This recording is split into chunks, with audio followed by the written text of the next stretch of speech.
Hello, welcome to my YouTube channel new super classes NSC. तो आज हम सब जानेंगे पार्ट्स ऑफ स्पीच के बारे में। क्या होता है पार्ट्स ऑफ स्पीच? पार्ट्स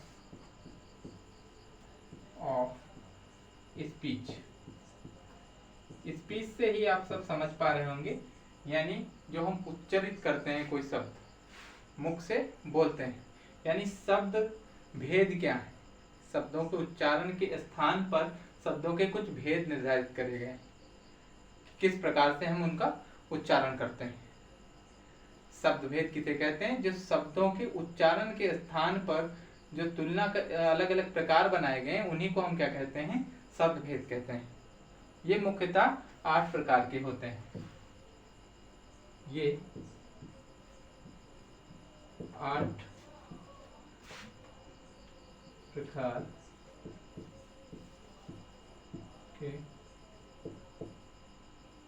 होते हैं।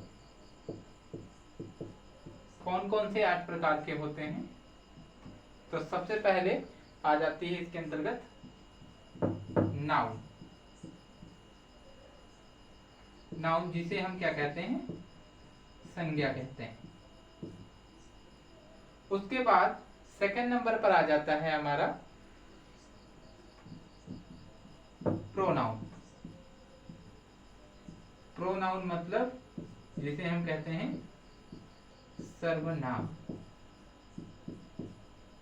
और इसके बाद हमारा आ जाता है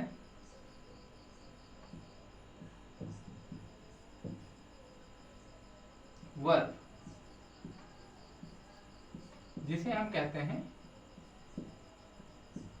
क्रिया। क्रिया जैसे कोई भी काम करते हैं ना, तो उसमें क्रिया की आवश्यकता होती है। बिना क्रिया के काम हो ही नहीं सकता। जैसे हम दौड़ते हैं ना, अगर हमें पहुंचने का काम है न कहा, तो हम कैसे जाएंगे ना? तो जब हम जाएंगे किसी माध्यम से, तो वो क्रिया ही होगी। बिना क्रिया के हम नहीं जा पाएंगे। जैसे हम अभी बोर्ड पे लिख रहे हैं ना, तो क्या कर रहे हैं? क्रिया कर रहे हैं। लिखने का क्रिया, लिखने की क्रिया करी जा रही है। चौथा एडवर्ब। नाम ही इसे पता चल रहा है कि क्या है एडवर्ब। क्रिया विशेषण, इसे कहते हैं हम क्रिया विशेषण। पांचवा आपका आता है एडजेक्टिव। एडजेक्टिव यानी जिसे हम विशेषण बोलते हैं। एडवर्ब यानी क्रिया विशेषण, यानी क्रिया जो अभी मैंने बोला ना, कोई भी काम होता है तो क्रिया होती है उसमें, पर एडवर्ब बताता है कि वो क्रिया किस प्रकार से हो रही। क्रिया तो हो रही है, पर किस प्रकार से हो रही है वो कौन बताएगा? एडवर्ब बताएगा। इसी प्रकार से एडजेक्टिव जो है यानी विशेषण, वो क्या बताएगा? विशेषता बताएगा उन शब्दों की जो कि संज्ञा है वह सर्वनाम है। तो पांचवा आपका क्या है? एडजेक्टिव यानी विशेषण। विशेषण क्या होता है? आपको दिख नहीं रहा होगा क्लियर, मैं फिर से लिख दे रहा हूँ जिससे जो आपको क्लियर दिखे। एडजेक्टिव, एडजेक्टिव यानी इसे हम विशेषण बोलते हैं। विशेषण, विशेषण यानी जो संज्ञा तथा सर्वनाम की विशेषता बताते हैं, उन्हीं को हम विशेषण कहते हैं। जैसे अगर राम है ना, तो हम बोलेंगे कि राम एक अच्छा लड़का। तो यहाँ पे जो अच्छा शब्द है ना, वो बता रहा है कि राम कैसा है। तो यानी राम एक संज्ञा थी जिसकी विशेषता कौन से शब्द ने बताई? अच्छा। तो ये अच्छा हमारा क्या हुआ? विशेषण हुआ। इस प्रकार से हम विशेषण को जान सकते हैं। इसके बाद आपका आता है प्रीपोजिशन।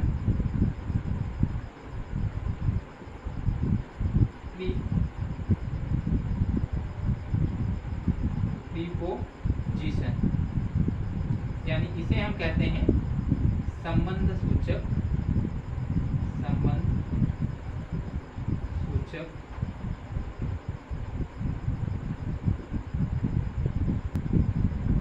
अव्यय।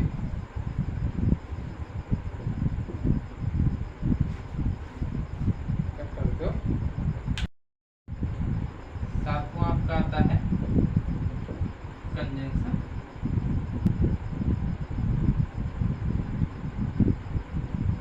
इसको हम संयोजक भी बोलते हैं।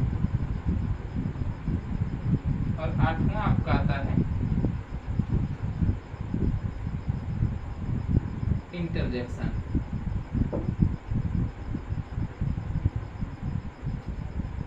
इंटरजेक्शन के का क्या होता है, इसको हम कहते हैं विस्मय सूचक। विस्मय सूचक। अब हम लोग जानेंगे नाउन के बारे में। नाउन यानी जिसे हम हिंदी में कहते हैं संज्ञा। नाउन, नाउन क्या होता है सभी को पता होगा, बस एक डेफिनेशन रट रखे हैं कि noun is the name of person place any thing, यानी किसी का भी नाम हो तो उसको हम नाउन कहते हैं। तो बस हमें इसको रटना नहीं, इसको हमें समझना है कि नाउन है क्या। नाउन हम सब नाउन है, यानी हमारे आसपास जितना भी जो भी कुछ है ना, सब नाउन है। यानी किसी का भी नाम, अगर वो वस्तु है, वो जानवर है, व्यक्ति है, स्थान है आदि, कोई भी नाम है तो वहां पर वो क्या हो जाता है, हमारा नाउन हो जाता है, संज्ञा हो जाती है। तो इस प्रकार से हम इसकी डेफिनेशन भी लिख सकते हैं, किसी भी वस्तु का, वस्तु कामा व्यक्ति या स्थान का नाम जो है, नाम क्या कहलाएगा, संज्ञा कहलाएगा।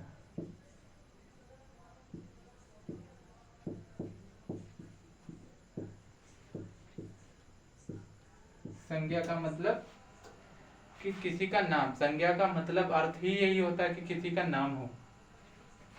इसको हम अंग्रेजी में भी डिफाइन कर सकते हैं, पर हमें पहले हिंदी को समझना है, उसके बाद अंग्रेजी पे जाएंगे।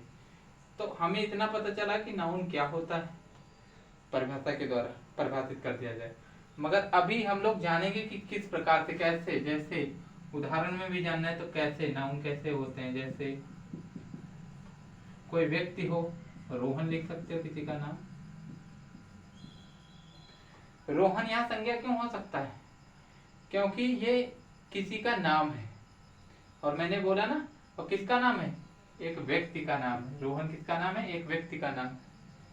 इसीलिए रोहन भी क्या हुआ, संज्ञा हो गई, क्योंकि परिभाषा बता रही है कि वस्तु, व्यक्ति या स्थान का नाम जो होता है वो क्या कहलाता है, संज्ञा कहलाता है।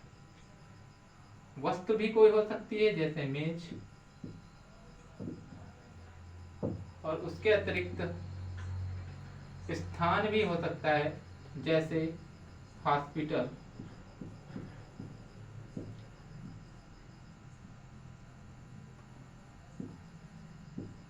हॉस्पिटल क्या हो गया, आपका स्थान हो गया।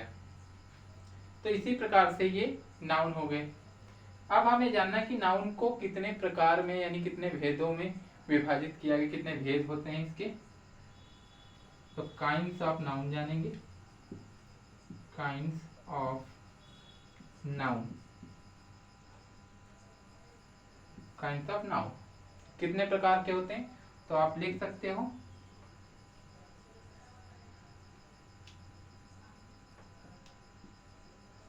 these are 5। कितने हैं, ये 5 हैं। कौन कौन से होते हैं, तो सबसे पहले होता है आपका कॉमन नाउन। कॉमन नाउन, या इसे हम हिंदी में कहते हैं जाति वाचक संज्ञा। जातिवाचक संज्ञा थोड़ा सा ब्रीफ में पहले बताता हूं, उसके बाद अभी डिस्क्राइब भी करूंगा। कॉमन नाउन जातिवाचक संज्ञा का मतलब हुआ कि उसमें एक्चुअल में कोई स्पेशल पर्सन के बारे में नहीं बात कर रहा होगा, यानी कोई पर्टिकुलर व्यक्ति, वस्तु, स्थान के बारे में नहीं बात करी जा रही होगी, उसी को हम कहते हैं जातिवाचक। जैसे लड़का, जैसे लड़का, लड़के से हमें ये नहीं पता चलेगा कि कौन सा लड़का। जैसे कोई अस्पताल, तो हमें ये नहीं पता चल रहा है कौन सा अस्पताल। जैसे कोई नदी, हमें नहीं पता चल रही है कि कौन सी नदी। यानी अगर इसका नाम ले लेते तो हमें पता चल जाता, पर नाम नहीं लिया जा रहा। तो इसका मतलब जिसमें नाम नहीं लिया जा रहा है, इसका मतलब वो क्या हो जाएंगे, हमारे कॉमन नाउन हो जाएंगे। एग्जाम्पल भी इसका हम लिख सकते हैं पासी में, जैसे रिवर, रिवर इसका एग्जाम्पल हो जाएगा, और बॉय हो जाएगा, ठीक है, हॉस्पिटल हो जाएगा,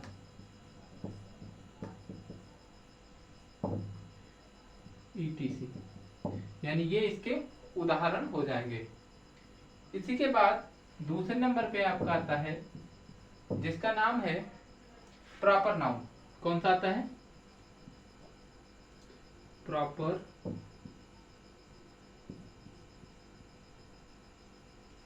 नाउन। प्रॉपर नाउन को हिंदी में कहते हैं व्यक्ति वाचक संज्ञा। क्या होती है व्यक्तिवाचक संज्ञा? इसमें बता रहा था ना, जाति। जाति का मतलब किसी एक विशेष वर्ग से बात कर देगा। जैसे लड़का कह रहा ना, तो जितने भी लड़के होंगे वो सब उसके अंतर्गत आ जाएंगे, तो वो जातिवाचक हो गया। पर व्यक्तिवाचक क्या होता है, जिसमें किसी विशेष व्यक्ति के बारे में बात करी जा रही होगी, यानी पर्टिकुलर पर्सन के बारे में बात करी जा रही होगी। जैसे बोल देगा कि Rohan is a good boy, तो हमें पता चल रहा है कि रोहन एक अच्छा लड़का है। ऐसा नहीं, वो ये नहीं कह रहा है कि दैट बॉय इज गुड, वह लड़का अच्छा है। इस तरह से उसने नहीं कहा। उसने कहा, इससे ये पता नहीं चल पा रहा है कौन सा लड़का। पर अगर हम Rohan is a good boy बोलेंगे तो उसमें हमें पता चलेगा कि रोहन के बारे में बोल रहे हैं।